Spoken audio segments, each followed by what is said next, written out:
പ്രധാനമന്ത്രി നരേന്ദ്രമോദി ഉക്രൈൻ സന്ദർശനത്തിനായി പുറപ്പെട്ടു. സന്ദർശനം ഇപ്പോൾ ആരംഭിച്ച് കാണും. നമ്മുടെ ടൈം വ്യത്യാസമുണ്ടല്ലോ. പോളണ്ടിലെത്തിയിട്ടുണ്ട്.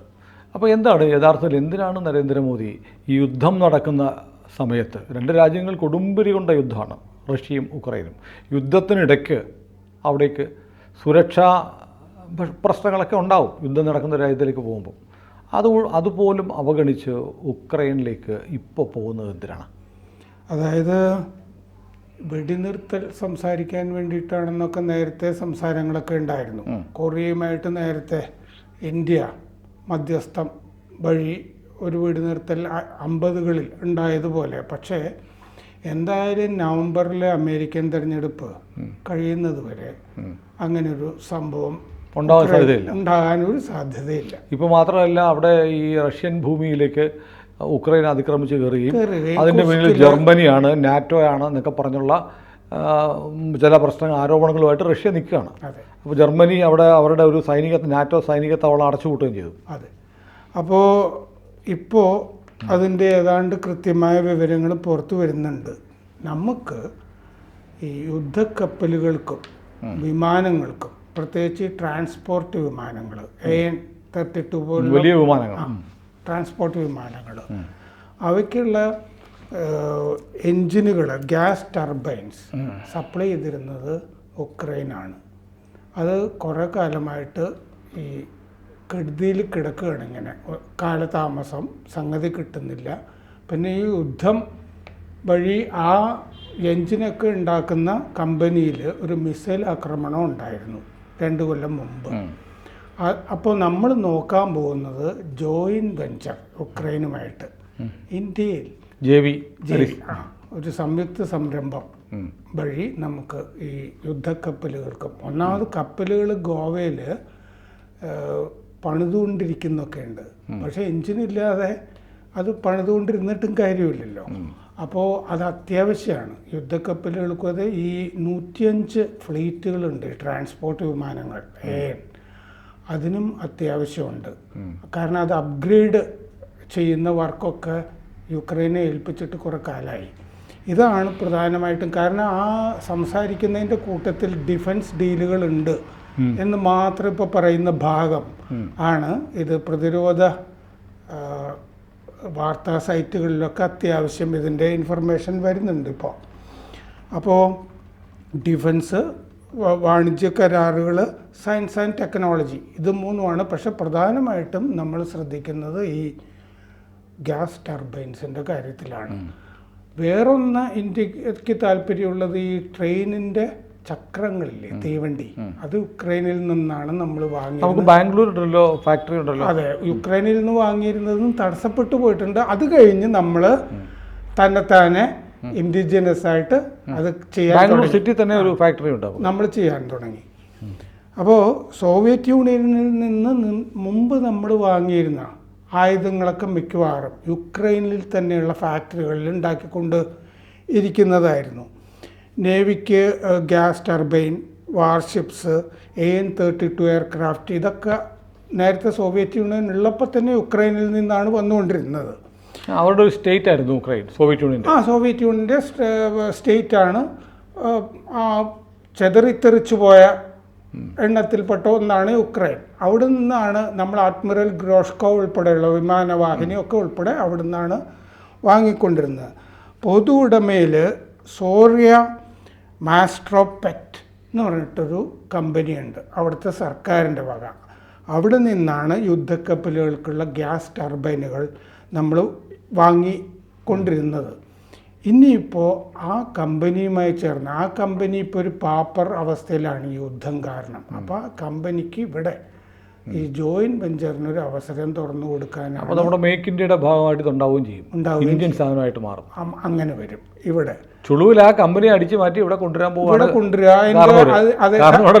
സാങ്കേതിക വിദ്യ നമുക്കില്ലാത്തത് ഉണ്ടാക്കിയെടുക്കുക, അതാണ് ഉദ്ദേശിക്കുന്നത്. പിന്നെ എയർക്രാഫ്റ്റ്, എയ്റോ എൻജിൻസ് ഇന്ത്യക്ക് വേണ്ടി ഇതൊക്കെ ഉണ്ടാക്കുക എന്നുള്ളതാണ് ഉദ്ദേശിക്കുന്നത്. അപ്പോൾ ആ ഗ്യാസ് ടർബൈനുകൾ ഉണ്ടായിക്കഴിഞ്ഞാൽ AN-72 എയർക്രാഫ്റ്റ് വ്യൂഹത്തിന് വലിയ സഹായമായിരിക്കും, യുദ്ധക്കപ്പലുകൾക്ക് സഹായമായിരിക്കും. വ്യോമസേനയ്ക്ക് ഇപ്പോൾ 105 AN-32 വിമാനങ്ങളുടെ വ്യൂഹം ഉണ്ട്, ട്രാൻസ്പോർട്ട് എയർക്രാഫ്റ്റ്. അത് നല്ല ചൂടിലും ഏറ്റവും ഉയരത്തിലും ഒക്കെ ഓപ്പറേറ്റ് ചെയ്യുന്ന വിമാനങ്ങളാണ്. വടക്കേ അതിർത്തിയിൽ അത് വളരെ അത്യാവശ്യമാണ്. അതുപോലെ എയർ കാർഗോ ധാരാളം എല്ലാ സ്ഥലത്തും കൊണ്ടുപോകുന്നത് ഈ AN-32 വിമാനങ്ങളാണ് കൊണ്ടുപോയിക്കൊണ്ടിരിക്കുന്നത്. അതുപോലെ പാരാ ട്രൂപ്പേഴ്സിനെ ഇറക്കാൻ ഈ വിമാനങ്ങളാണ് ഉപയോഗിക്കുന്നത്. 2009 യുക്രൈൻ്റെ സ്പെറ്റ്സ് ടെക്നോ എക്സ്പോർട്ടുമായിട്ട് 400 മില്യൺ രൂപയുടെ ഒരു കരാർ ഇന്ത്യ ഒപ്പുവച്ചിരുന്നു. അത് AN-32 ഈ ട്രാൻസ്പോർട്ട് വിമാനങ്ങൾ പഴയത് സോവിയറ്റ് യൂണിയനിൽ നിന്ന് വാങ്ങിച്ചത് അപ്ഗ്രേഡ് ചെയ്യാൻ വേണ്ടിയിട്ടാണ്.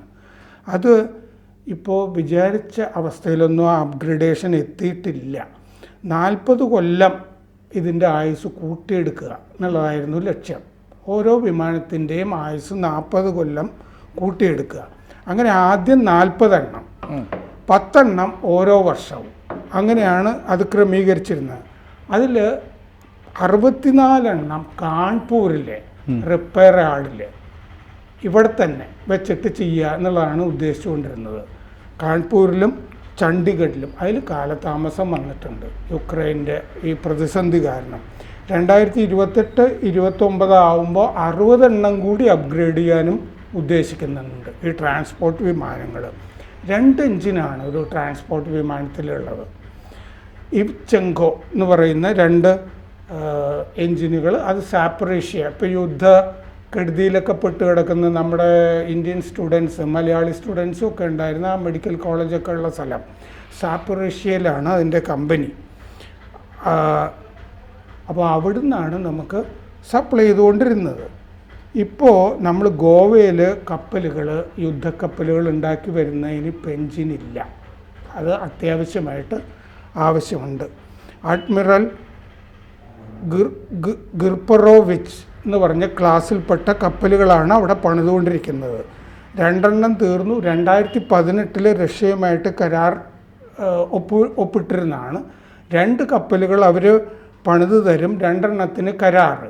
പക്ഷേ 2014 യുക്രൈൻ റഷ്യക്ക് എൻജിൻ സപ്ലൈ ഇല്ല എന്ന് തീരുമാനമെടുത്തിരുന്നു ഈ ആദ്യത്തെ ആക്രമണത്തിന് ശേഷം. അങ്ങനെ യുക്രൈൻ റഷ്യക്ക് കൊടുക്കാതായി കഴിഞ്ഞപ്പോൾ നമ്മൾ യുക്രൈനിൽ നിന്ന് മേടിച്ച് റഷ്യയിൽ പണിയുന്ന കപ്പലിന് യുക്രൈനിൽ നിന്ന് മേടിച്ച് കൊടുക്കുന്ന പരിപാടി. അങ്ങനെ 2 എണ്ണം യുക്രൈനിൽ നിന്ന് വാങ്ങി റഷ്യക്ക് കൊടുത്തു. എന്നിട്ട് 2022 മാർച്ച് 13 ഈ എൻജിൻ ഉണ്ടാക്കുന്ന വ്യവസായശാലയിൽ മിസൈൽ ആക്രമണം നടത്തി. അതാണ് ഇപ്പോഴത്തെ പ്രശ്നം. അപ്പോൾ ഇപ്പോൾ അത് പ്രവർത്തനരഹിതമാണ്, പാപ്പരായ അവസ്ഥയിലാണ്. നമ്മൾ INS തുഷീൽ, INS തമാല തുടങ്ങിയ 2 കപ്പലുകൾ ഇപ്പോൾ ശരിയായി നിൽക്കുന്നുണ്ട്. 2021 കീലിട്ടതാണത്. അപ്പോൾ നമുക്ക് ഈ എൻജിനുകൾ അത്യാവശ്യമാണ്. എന്ത് ചെയ്യും എന്നുള്ളൊരു പ്രശ്നം നമ്മുടെ മുമ്പിലുണ്ട്. അതാണ് പ്രധാനപ്പെട്ട യുക്രൈനിലെ ചർച്ചയായി വരാൻ പോകുന്നതെന്നാണ് പ്രതിരോധ പ്രസിദ്ധീകരണം. അല്ലാതെ യുദ്ധം അവസാനിപ്പിച്ച് മോദി സമാധാനത്തിൻ്റെ ഉള്ള നോബൽ സമ്മാനം അടിച്ചെടുക്കാനുള്ള ശ്രമമാണെന്നൊക്കെ പറയുന്നതിലൊന്നും ഒരു കാര്യമില്ല. ഒരു കഥയില്ലെന്ന് മാത്രമല്ല, ഇപ്പോൾ നടക്കുന്ന സന്ദർശനം തീർച്ചയായിട്ടും പുതിനെ കണ്ട് പുതിനോട് സംസാരിച്ച് പുതിൻ്റെ അപ്രൂവലും കൂടിയുള്ള സന്ദർശനമായിരിക്കും. അതെ, അത് കഴിഞ്ഞതാണല്ലോ. മാത്രമല്ല ഈ കപ്പൽ നിർമ്മാണത്തിലൊക്കെ റഷ്യ ഇൻവോൾവ് ആണല്ലോ. റഷ്യയിൽ നിന്ന് നമ്മൾ വാങ്ങിക്കുന്നുണ്ട്, പക്ഷേ എൻജിനില്ല. അതാണ് അതിൻ്റെ സംഭവം. ഏതായാലും യുദ്ധം നടക്കുന്ന ഒരു രാജ്യത്തേക്ക്, യുദ്ധത്തിൽ സജീവമായി പങ്കെടുത്തുകൊണ്ടിരിക്കുന്ന രാജ്യത്തേക്ക് പരസ്പര വൈരികളായ 2 രാജ്യങ്ങൾക്കിടയിൽ ഒരേപോലെ ഒരു അംഗീകാരം കിട്ടുന്ന, എൻട്രി കിട്ടുന്ന ഒരു രാജ്യം നമ്മളായിരിക്കും. അതായിരിക്കും അല്ലേ? അതെ. റഷ്യയെ പോകുന്നു, റഷ്യൻ പ്രസിഡന്റുമായി ഏറ്റവും ഊഷ്മളമായ ബന്ധം നിലനിർത്തുന്നു. അദ്ദേഹത്തെ കെട്ടിപ്പിടിച്ചുകൊണ്ടിരിക്കുന്ന പടം വന്നപ്പം സെലൻസ്കിക്ക് ഇത്തിരി വിഷമമുണ്ടായി. കുഴപ്പമില്ല മോനെ മക്കളെ, നിങ്ങളുടെ വീട്ടിലും ഞാൻ വരുന്നു എന്ന് പറഞ്ഞ് അവിടെ ചെല്ലുന്നു. വെറും കൈയോടെ അല്ല, കൈ നിറയെ കാശുമായിട്ടാണ് ചെല്ലുന്നത്. ഇത് വലിയ കരാറാണ്. അതാണ് ഡിഫൻസിന്റെ വലിയ കരാറാണ്. ഇപ്പോൾ മിസൈൽ വീണ് പൊളിഞ്ഞിരിക്കുന്ന കമ്പനി ഞാനെടുത്തോളാം, കാശ് തന്നേക്കാം.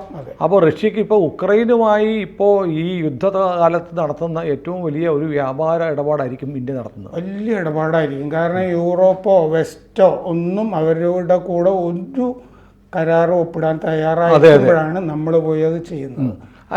റഷ്യക്കും സന്തോഷമാണ്.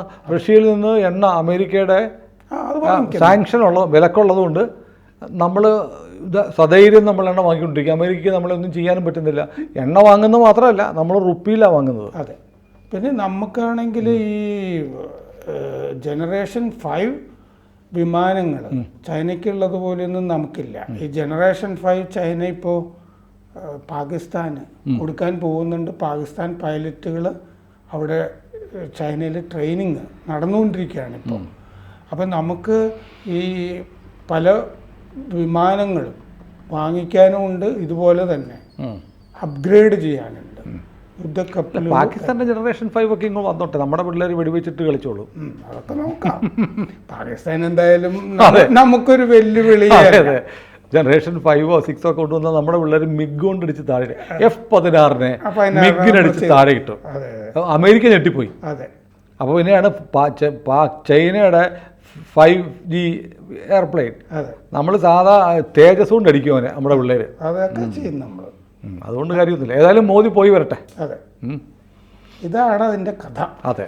കൂടുതൽ വാർത്തകളും വിശേഷങ്ങളും നിങ്ങളിലേക്ക് എത്താൻ ABC മലയാളം സബ്സ്ക്രൈബ് ചെയ്യുക, ബെൽ ബട്ടണും അമർത്തുക.